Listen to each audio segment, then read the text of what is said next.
area doing something else, and the rats took over. It's very frustrating. Like, garbage collection day is the absolute worst. There's really no safe place because they're running from garbage to garbage to garbage to garbage. Even in the middle of the street, it's not safe because they dart. So you can barely walk, and you just have to hope, pray to God that they're not there. Like, I shake my keys, I make as much noise. Hey! So I headed to the block on garbage pickup day and met up with our niece before her kids left for school, which is a big operation in our house. Each of her 4 kids goes to a different school in a different part of the city. She lives on a really pretty block in Harlem that's all townhouses and trees. It was a perfect spring morning. And as we stood there on the sidewalk, yes, even with the sun shining, there in plain day. Oh, Jesus Christ. A rat. Oh. Yeah. No, I just saw the rat. I don't know where it came from, but it crawled across the top of the green can. I don't know where it went because I kind of froze. I walk over to a big plastic trash bin and look inside. There's a rat chewing through a bag. That sound was the rat. Bernie says that it's not just a general kind of post-pandemic surge that's led to all the rats on her particular block. The neighborhood has been gentrifying. One house a couple doors down sold for $2.5 million. Others aren't far behind.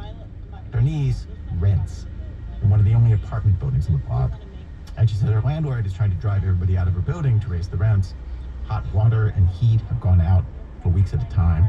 They don't fix anything. They're harassing tenants. They have managed to harass and get half the building. So half of the tenants are gone. And rats are helping their cause because they just want to clear out my building anyway. So in New York City, rats are just a pawn in the much bigger clash that is New York real estate. We did reach out to the landlord. His name is Hamid Ali.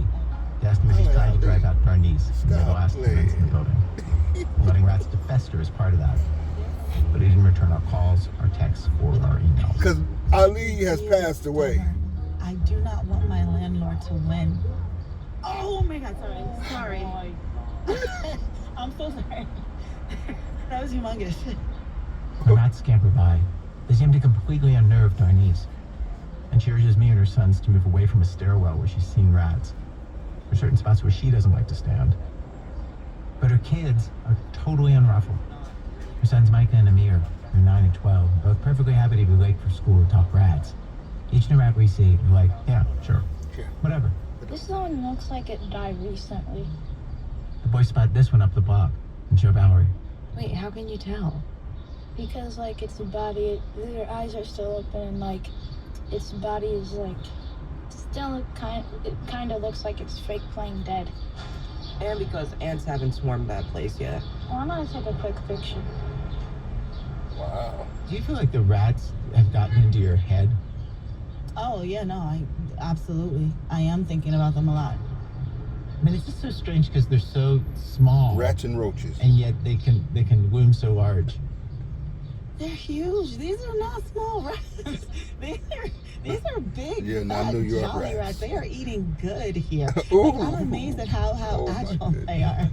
Agile? I told her niece how a scientist I talked to said that the big problem with rats these days is not that they spread disease. I hope you ain't got rats. She said it's rare in North America for anybody to report catching a disease from a rat. And it's much more common for rats to catch our diseases from us. Wow. Going through our stuff. Like New York rats got COVID from us. Huh? And the scientist told me that the bigger problem with rats is the very thing that Darnice is experiencing. The stress. Feeling of everything being out of control when rats are there. It just freaks people out. Like there's just something about having Rat them make around everybody that jump on gets chairs, you psychologically. tables. It means that you've done something terribly wrong in your life. Gangster with a shotgun, he'd jump on the chair in a heartbeat. Like this, it's like a problem child. Like, stop, Rodents. change, do something different. I love this new channel, 88.5 FM. I gotta find this on the line. It's my big channel. Rats. When rats show up, it is all about the rats. You can't think of anything else. If you have ever run in with a rat, you pretty much remember it the rest of your life. Today, I've been hearing about New York. I've seen some of them rats. They about that big. I ain't playing. They fat too. I don't know how they agile. Today are Reggie and Rachel, New York City Rats. You guys have anything you want to say about Darnice's situation? You think she's wrong to be scared? No. You know, she's speaking the truth. Yeah. So the rat's talking now. But you know what? I think the fact that we're being blamed a bunch of Beyoncés, you know, it's outrageous, right? When we step in the room, all eyes on us. Yeah. All eyes. Yeah. You know, we're special. Oof. Bars. Right? You know? Valid. Excuse us for shining. Sorry. Rats. You may think you know them. You may think you have nothing to learn. I've heard it We have all. stories today I think will open your eyes. Stay with us. Pretty amazing, I think. This new channel I found, I stumbled it. I'm on the road, entertainment, keeps your mind. I just changed This the American channel. life continues in just a Why? And there's the rat truth. That's why we're here to tell our story. Act 1, 51st rats. So this might be hard for some of you closed-minded folks to believe, but there are a lot of people out here who love rats, Love us to death. who see us for who we really are. For more, we go to NPR's Ellen the Baker. Actually, she's not with NPR. Oh my God.